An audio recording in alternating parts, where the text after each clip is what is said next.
Le soleil darde ses premiers rayons dans le domaine de Bourgogne. Depuis un bon moment pourtant, des hommes et des femmes s'activent pour monter le village départ de l'Eurométropole Tour. Chaque jour, ils sont ainsi une trentaine de bénévoles à s'activer de bon matin.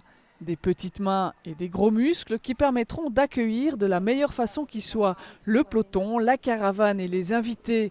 Chaque jour, entre 350 et 450 personnes passent par ce village. Chaque jour, c'est un défi pour ceux qui lui donnent vie. Tous les jours, c'est une aventure. On doit chaque fois s'adapter à l'endroit où on va. Malgré qu'on fait des repérages pendant l'année pour voir exactement où on va s'installer, comment on va faire et tout. Mais malgré tout, on a toujours des petits problèmes sur place le jour même, donc on s'adapte.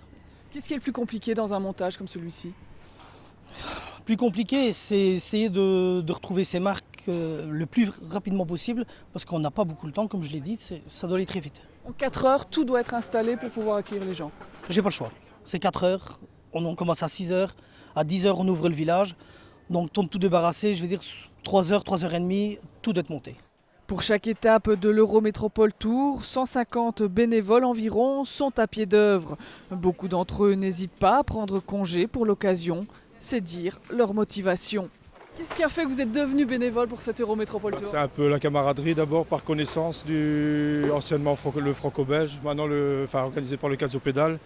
Et l'amitié qu'il y a dans cette équipe depuis de nombreuses années et qui reste, on essaie de faire le maximum pour que ça reste comme ça, convivial et avec tous les bénévoles. J'ai mon mari qui est à la ligne d'arrivée, avec mon fils qui est dedans aussi, et le plus petit qui commence demain aussi. Qu'est-ce qui fait que toute la famille est bénévole pour cet événement ? C'est parce qu'on aime bien, c'est un engouement, c'est génial, on aime bien les courses d'abord, et c'est chouette quoi, il y a une bonne ambiance et voilà quoi. Si les coureurs font la course, les bénévoles participent à son succès. Leur engagement y est total.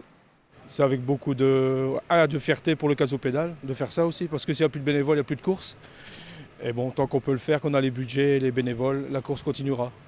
Pur bénévole, ça veut dire que vous faites ça gratuitement, vous n'avez pas un cent. Entièrement gratuitement et avec, notre cœur aussi. C'est ça qui fait beaucoup.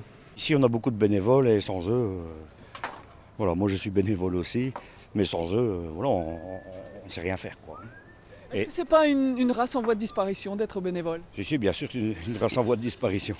Chaque année, on voit qu'il y a de moins en moins de gens et bon, on doit se débrouiller, quoi. Bon, si on le fait, c'est parce qu'on aime bien, évidemment, mais voilà, il y en a de moins en moins. Alors on recrute. Voilà. On fait un appel ? Oui, voilà. Appel à tous les bénévoles.